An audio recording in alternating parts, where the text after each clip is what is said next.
Good morning from Zagreb, Croatia.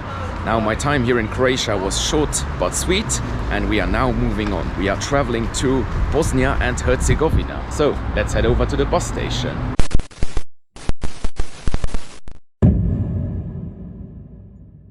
I am now in the center of Zagreb, and the bus station is a 15-minute walk from here. And yeah, I'm gonna walk there. I got plenty of time.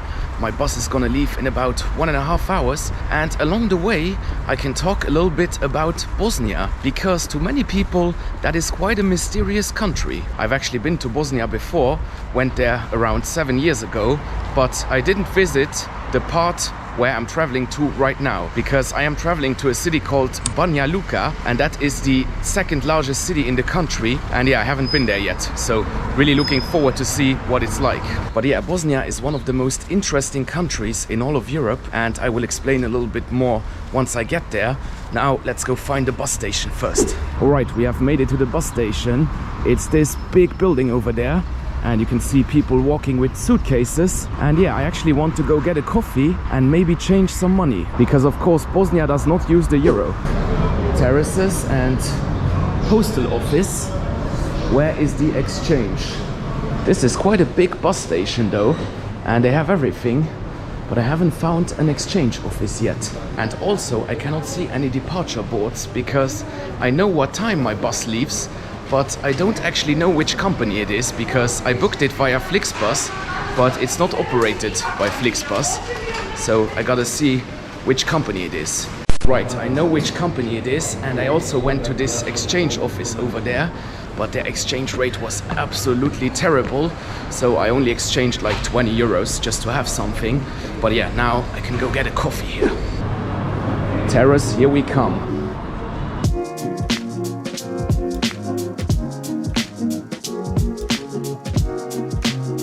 Here's the waiting area where you can sit down and wait for the buses and then access the platforms via the steps. And yeah, I just love how retro this is. I mean, just look at the colors, this orange and blue. And yeah, this is so 80s. All right, let's head down to the platform. It's number 205.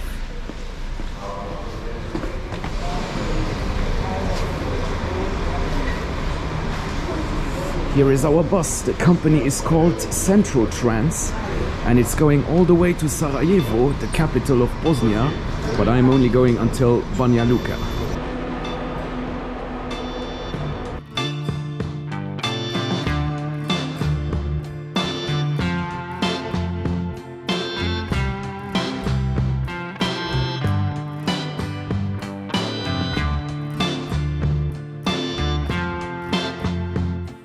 At the border here. This is the queue behind us, and in front of us it is still much longer.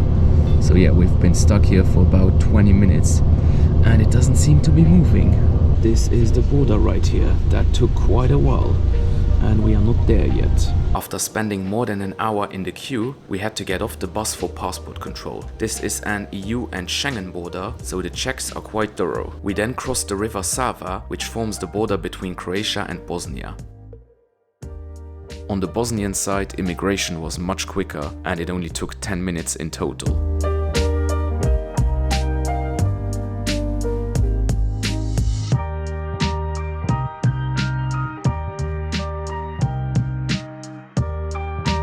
Right guys, we have made it to Bosnia and Herzegovina. We are now at some kind of rest stop, and we're gonna stop here for about 15 minutes before continuing to Banja Luka. And yeah, that border crossing took 1 hour and 20 minutes, and I have no idea why, but yeah, we are pretty delayed now. We should have gotten to Banja Luka at around 4 p.m. and it's now 4 p.m, but we still have about 1 hour to go. So yeah, not the best border crossing experience there, and I guess it was because the Croatian authorities are very thorough these days, because the Croatian side took way longer than the Bosnian side. But yeah, onwards to Banja Luka. After a short rest stop, we were back on the bus and on our way to Banja Luka.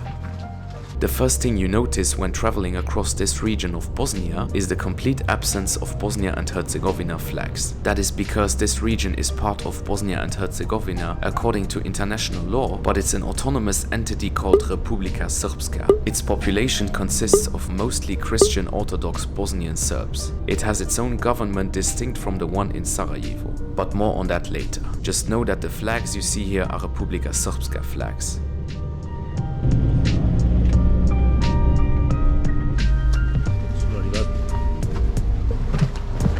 Alright, we are in Banja Luka.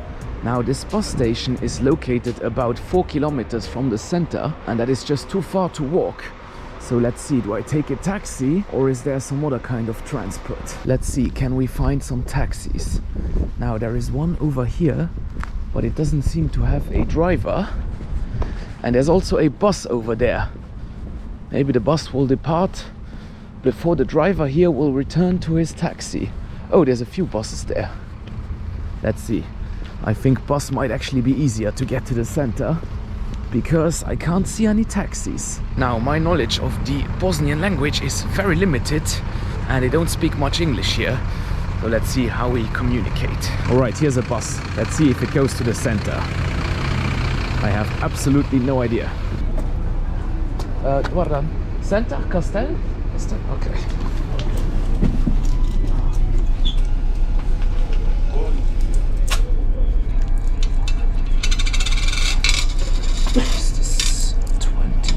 Okay, okay.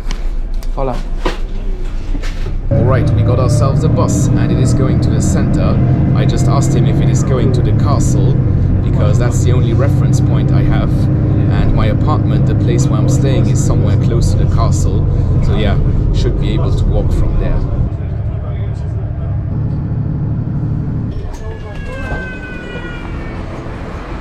Alright guys, I am now in the center of Banja Luka here and I gotta go find my apartment.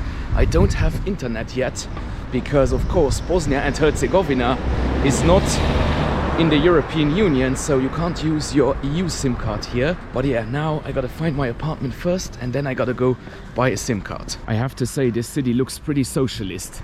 I mean, you still have all the Yugoslav socialist blocks from the 60s and 70s. Now, which commie block am I in? This is 7, so I think I should be right over here. Number 5. Alright guys, I am in my apartment in Banja Luka, Bosnia now, but I'm not gonna continue filming today because I gotta go get some supplies, get a SIM card hopefully, and also change some money. So yeah guys, tomorrow we'll explore the city of Banja Luka and I'll see you then.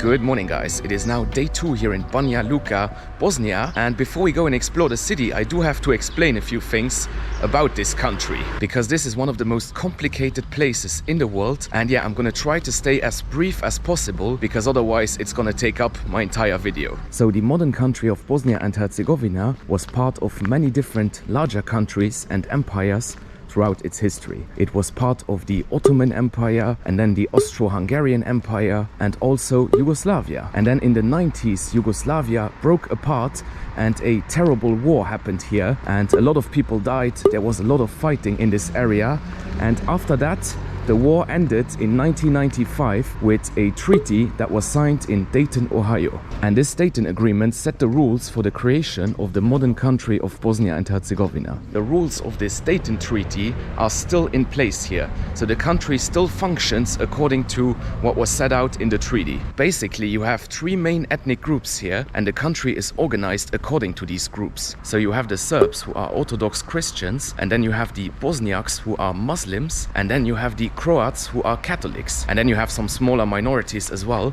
But those three groups are the main groups here in Bosnia and Herzegovina. And yeah, this country right here, this entire country is called Bosnia and Herzegovina. But the part that I'm in right now is actually called Republika Srpska. And this city where we are right now, Banja Luka, is sort of the administrative capital of the Republika Srpska within Bosnia and Herzegovina. So yeah, there are three political entities in this country. The Republika Srpska, which is where I'm at right now, and then the Federation and an autonomous district, which I can't pronounce the name of. You might say that sounds complicated. Well, that's because it is. The political situation here is extremely complicated and the different groups sometimes do not get along. But yeah, I don't want to get too much into that. I just wanted to briefly explain what's happening here, because if you're coming here, you might be a bit confused. All right, now let's go explore the city.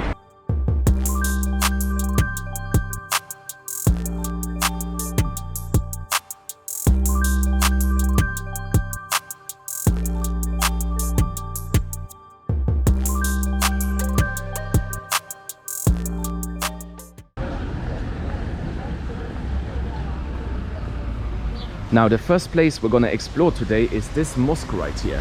This is called Feradia Mosque and it was first built in the 16th century by the Ottomans. However, it was blown up in 1993 during the war here, and then it was rebuilt in 2016. Let's see, can we go inside? I think we can.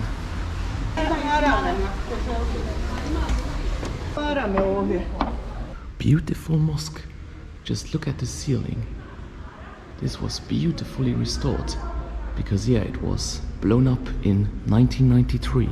Now, before the war, Banja Luka had a sizable Muslim population, but today the vast majority here are Orthodox Christians. So yeah, there aren't that many Muslims left because during the war, the Muslims basically went to the Muslim parts of Bosnia and the Christian Orthodox Serbs came to this part of Bosnia. All right, now we are walking into the center here and yeah, we have some nice terraces, people out and about. It's Sunday morning, so yeah, lots of families around. And over there we actually have a shopping mall that looks pretty Soviet. Have a look. This is the shopping mall. I went there yesterday to get a SIM card and the SIM card only cost me 3 euros, so 6 Bosnian mark for 6 gigabytes. That is pretty cheap. Anyways, look at this shopping mall. This could be straight out of the Soviet Union. What a beauty. And then over there you have some more Soviet style architecture. Now I say Soviet, but I mean socialist slash communist slash Yugoslav. It's just a figure of speech here because obviously this was never part of the Soviet Union. This was part of Yugoslavia. But yeah, this is the main pedestrian zone of Banja Luka. Pretty nice actually. And over there we have Koton, which is a Turkish brand.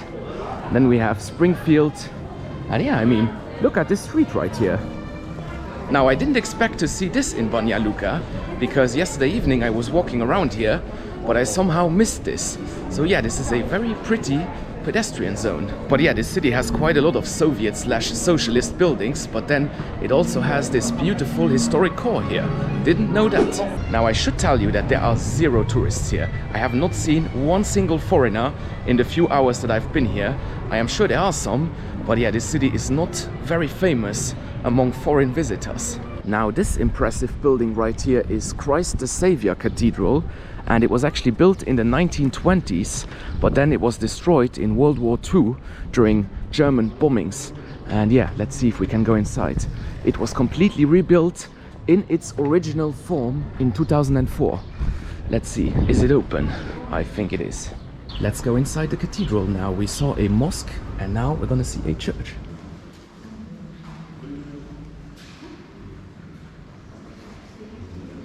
And now I am walking to the castle, which is right over here. Have a look.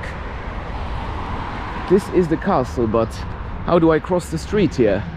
There is no pedestrian crossing.